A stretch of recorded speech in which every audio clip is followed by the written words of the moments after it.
Nah, jadi hari ini kita melakukan penyemprotan pestisida lagi pada tanaman cabai kita ya. Jadi video ini saya buat itu merupakan sambungan dari video kemarin, video penyemprotan cabai yang menggunakan Pegasus itu 410. Kalau nggak salah saya untuk membasmi kutu kebul, tungau dan kutu trip. Nah, seperti itu. Nah, hari ini kita melakukan perolingan pestisida. Karena kebetulan cabai kita ini sudah masuk ke fase generatif itu, dia sudah mulai berbunga, cabang-cabang Y-nya juga sudah mulai buka. Nah, saya juga mau menginformasikan ya, di sini tuh musimnya kemarau. Jadi kalau tanaman cabai di musim kemarau tuh biasa, dia nggak begitu tinggi.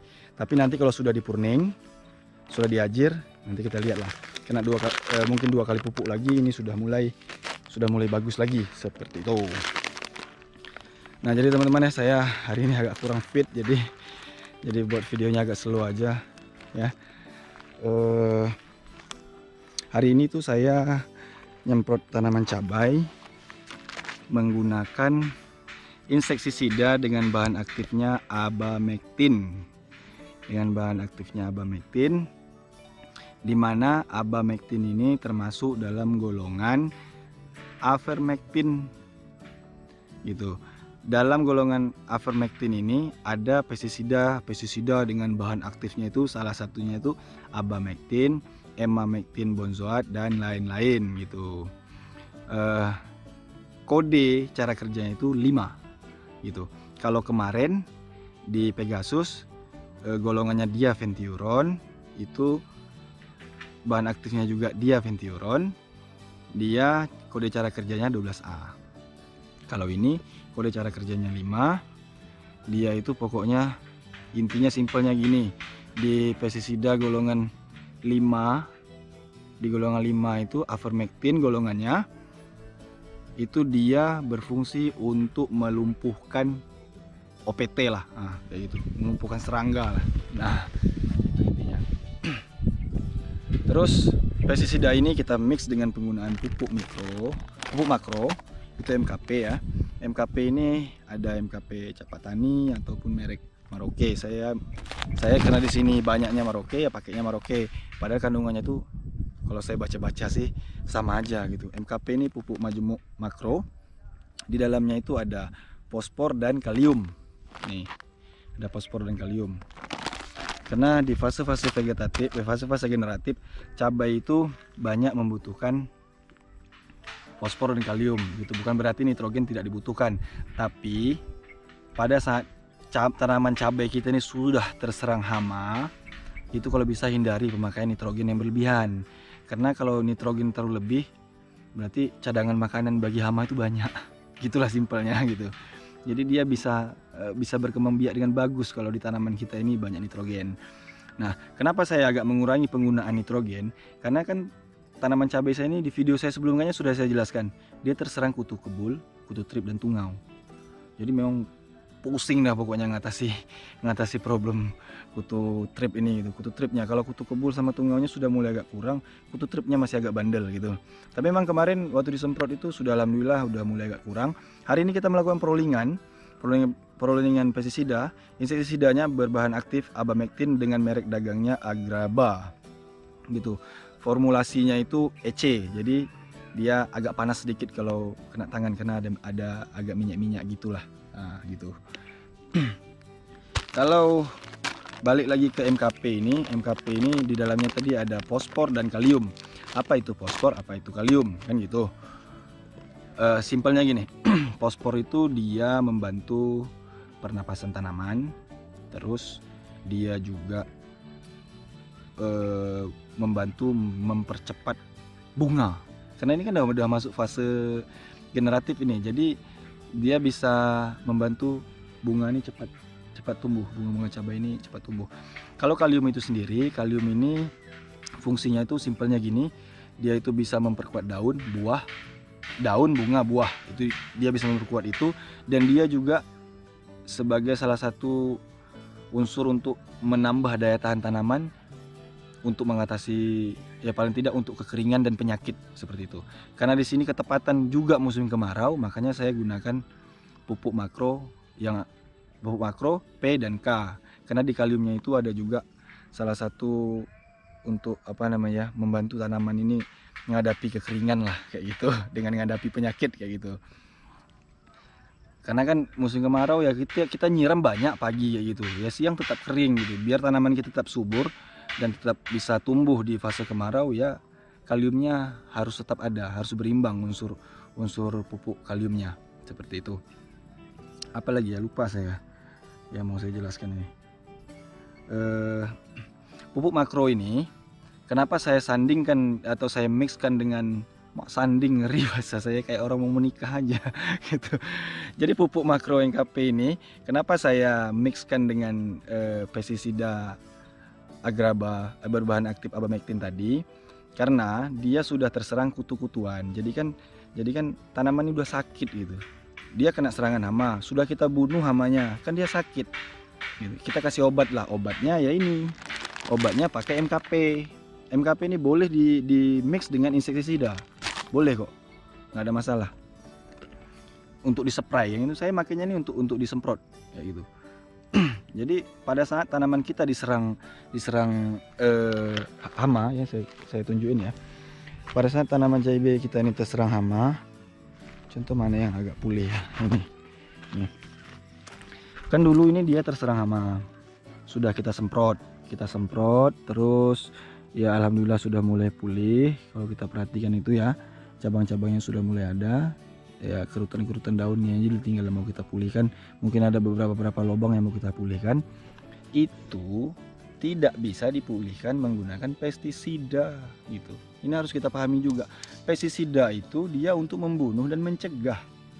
Mencegah dan membunuh lah, kejam betul kan membunuh duluan. Yang jelas dia untuk mencegah dan membunuh, bukan untuk mengobati. Kecuali pestisida yang di dalamnya itu ada ZTP-nya, zat pengatur tumbuh gitu. Atau dalam pestisida ini, mungkin pestisida yang kita gunakan ini organik gitu, mungkin bisa untuk penyembuhan. Ini kan udah sakit nih, terserang hama kemarin, udah kita semprot, nah harus kita sembuhin sakitnya gitu. Nyembuhinnya ya kita tambahin pupuk makro N dan K nya gitu. Nitrogen nggak usah gitu, simpelnya gitu. Karena dalam pupuk makro MKP ini, baik merek Maroke ataupun cap petani itu ya, dia pokoknya cuma ada fosfor dan kalium, nggak usah khawatir, nggak ada nitrogennya, seperti itu. Jadi nanti kalau untuk pestisida Agraba itu seperti apa, nanti saya ke bawah ya, karena teman-teman di bawah sana tuh lagi ngeracik pestisidanya, lagi nge-mix pestisidanya, seperti itu. Nah, satu lagi, kalau kita perhatikan ya, antara pestisida yang kemarin saya gunakan itu kan saya gunakan Pegasus dengan bahan aktif diaventuron gitu kan, golongannya 12A kan. Terus sekarang hari ini yang saya gunakan interval 4 hari, yang saya gunakan lagi pestisida dengan golongan avermectin, bahan aktifnya abamectin gitu.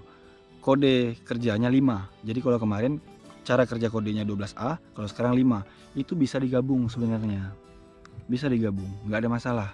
Nggak, istilahnya itu dia nggak akan netral gitu, tetap jadi, tetap bagus. Tapi karena abamectin ini yang saya gunakan, merek yang saya gunakan berbahan aktif abamectin ini cara kerjanya kontak, juga kemarin Pegasus cara kerjanya kontak, makanya saya gabungin gitu. Karena buat apa ngabungin kontak dan kontak, totoh cara kerjanya gitu juga gitu. Nah seperti itu. Yang nggak boleh digabungin itu golongan pestisida yang spektrumnya luas. Kalau kayak abamectin ya, diaventuron, terus yang bahan aktif yang lain itu spektrumnya sempit. Pokoknya kalau di tabel pestisida itu ya, itu di pertanian tuh banyak itu tabel pestisida. Kalau teman-teman lihat, yang nggak boleh dicampur itu golongan 1. Contohnya golongan karbamat. Dalam golongan karbamat itu saya ambil contoh ya, biar dimengerti ya. Dalam golongan karbamat itu ada salah satunya bahan aktifnya itu yang sering kita gunakan itu produk merek Marsal. Itu kalau tak salah saya karbon sulfan ya bahan aktifnya. Terus nanti tolong dikoreksi juga ya. Terus yang kedua kayak yang saya selalu gunakan tuh merek Lanet itu. bahan aktifnya itu metomil. Nah, walaupun Marsal dan Lanet ini berbeda bahan aktif antara mitomil dan karbon sulfan itu berbeda, itu nggak boleh digabungin. Kenapa saya bilang itu nggak boleh digabungin? Karena mereka terdapat dalam satu golongan karbamat dengan kode cara kerjanya 1A gitu. Jadi kita nggak bisa, karena fungsinya itu sama, nggak bisa kita gunakan. Contohnya pada hari ini ya, saya kasih contoh lagi. Golongan 1 pokoknya itu nggak boleh dicampur ke pestisida lainnya, kecuali golongan-golongan yang lainnya yang spektrumnya itu sempit. Pokoknya spektrum bahan aktif pestisida dengan spektrum luas itu berada di golongan 1, karbamat dan kawan-kawan gitu. Contohnya pada hari ini kita menggunakan pestisida dengan bahan aktif abamectin, itu golongannya avermectin gitu kan, avermectin. Dalam avermectin ini itu ada ada beberapa bahan aktif yang lainnya. Contohnya ada abamectin, ada emamectin benzoat. Contoh, abamectin dan emamectin benzoat ini kan berbeda bahan aktif. Yang satu abamectin, satu lagi emamectin benzoat.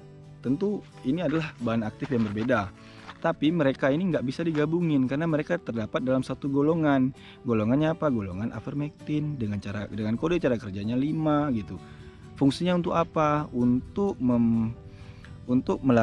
Dia bisa melumpuhkan serangan serangga atau PT gitu. Cara kerjanya simpelnya kayak gitu. Jadi nggak boleh digabungin. Jangan mentang-mentang dia itu berbeda bahan aktif, kita main campur aja. Nggak bisa. Berbeda bahan aktif dan harus berbeda golongan, baru dia bisa dicampur. Nah, dari banyak-banyaknya golongan pestisida ini, contohnya golongan pestisida 1 sampai 12 contoh ya. Saya pun nggak hafal semuanya. Saya tuh cuman tahu tuh di bagian-bagian yang diperlukan untuk cabai aja. Contohnya 1 sampai 12. Nah, golongan 2 sampai ke 12 itu boleh dicampur. Nah, 2 ke 1 nggak boleh, 3 ke 1 nggak boleh, 4 ke 1 nggak boleh. Kayak gitu contohnya. Karena pestisida dengan golongan 1 atau pestisida dengan spektrum luas itu tidak boleh dicampur dengan pestisida golongan lainnya. Bukan tidak boleh sih, kurang direkomendasikan gitu, karena totoh cara kerjanya sama aja seperti itu. Saya hari ini agak kurang fit, jadi buat videonya agak santai aja. Nanti kalau dalam video saya ini mungkin banyak kekurangan, teman-teman bisa sharingkan di kolom komentar. Soalnya ada beberapa teman-teman tuh nanya ke saya gitu kan, Bang ini boleh dicampur nggak? Ini boleh dicampur nggak? Ini boleh dicampur nggak? Saya sulit mau jawabnya. Gini loh, mau mencampur pestisida itu kita harus tahu bahan aktifnya. Nah, bahan aktif pestisida ini sendiri berada di golongan mana? Kalau dia berada di golongan berbeda, di luar dari golongan 1, silakan dicampur. Tapi kalau dia berada dalam golongan yang sama, namun berbeda bahan aktifnya, nggak bisa dicampur. Jangan, karena fungsinya sama. Lebih kurang seperti itu. Mudah-mudahan teman-teman mengerti ya. Mungkin agak sedikit berbelit penjelasan saya ini, agak sedikit muter-muter gitu kan. Karena saya buatnya itu langsung di kebun. Saya pun nggak ada materi, maksudnya nggak ada catatan gitu. Saya cuma menyampaikan apa yang saya ingat. Karena bagi saya itu kalau lagi duduk di kebun tuh banyak aja inspirasinya gitu. Karena gini, pada saat saya lihat tanaman cabai gini ya, saya lihat tanaman cabai, oh iya saya harus ngasih tahu ini, oh iya saya harus ngasih tahu ini. Jadi saya memang buat videonya itu otodidak aja, saya nggak ada konsepnya. Jadi apa-apa yang saya ingat aja yang saya sampaikan. Jadi saya berharap teman-teman semua maklum ya kalau dalam video saya itu banyak kekurangan. Tapi prinsip saya membuat video ini atau membangun channel ini itu prinsip pertama saya untuk berbagi ke sesama petani. Karena bagi saya ada beberapa petani pemula yang sudah keluar uang banyak, terus kebun mereka kurang berhasil, bahkan untuk balik modalnya susah gitu. Karena salahnya di mana? Salahnya itu di pencampuran pestisida. Ini kita masih bicara tahap pestisida, kita belum bicara tahap pupuk gitu. Kalau bicara tahap pupuk lagi udah bingung. Tadi aja baru bicara masalah pupuk makro untuk disemprot aja udah repot kan. Nah, kan jadi ingat kan, untuk pupuk makro ya, makro MKP tadi ini dosis pemakaiannya itu baca aja di kemasan. Kalau saya makainya 4 gram. Dia kan 2 gram sampai 4 gram. Saya makainya 4 gram gitu. Fungsinya untuk pemulihan tanaman cabai yang sudah terserang hama. Jadi MKP ini berfungsi untuk obatnya lah kayak gitu, gizinya lah kayak gitu. Nah, fungsi dari MKP itu memang, kalaupun saya biasanya ya, walaupun nggak terserang hama, saya tetap menggunakan MKP pada saat cabai ini pada fase generatif. Karena dalam MKP ini tadi dia nggak ada nitrogen, dia cuma ada fosfor dan kalium. Fungsinya udah jelas untuk mempercepat bunga, memperbanyak biji gitu kan, terus membantu pernapasan, terus di kaliumnya sendiri untuk memperkuat buah, memperkuat bunga, memperkuat daun, memperkuat buah, kan sudah jelas. Bunga harus kuat baru bisa jadi buah gitu.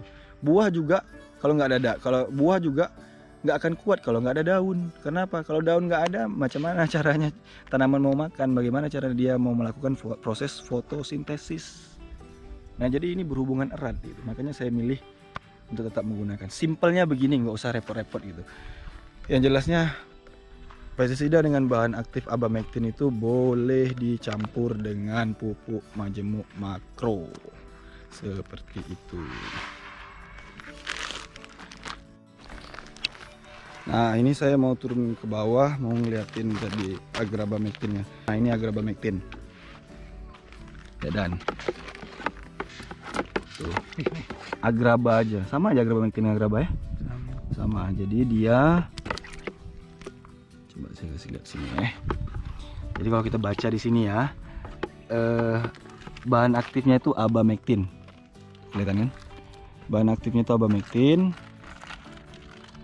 Dia perkataan suspensinya tuh EC. Jadi ada campuran, ada minyaknya lah seperti itu.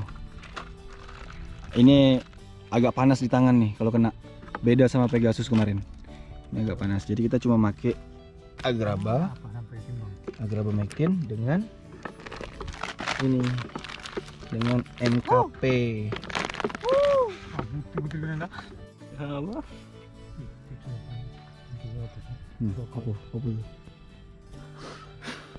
Itu bakar lah. Oh, itu bakar. Tuh. Babe Cabita. Bukan rupanya.